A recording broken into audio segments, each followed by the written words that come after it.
Hello, in front of me I've got Range Rover Evoque.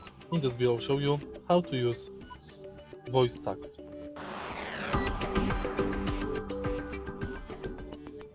Thanks to voice tags you can use custom commands that you set up. First, take a look at the screen display.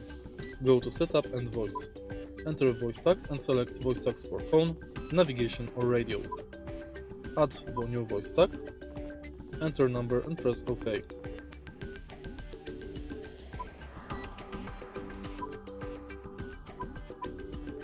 Name, please. Maciek, Please repeat name. Maciek.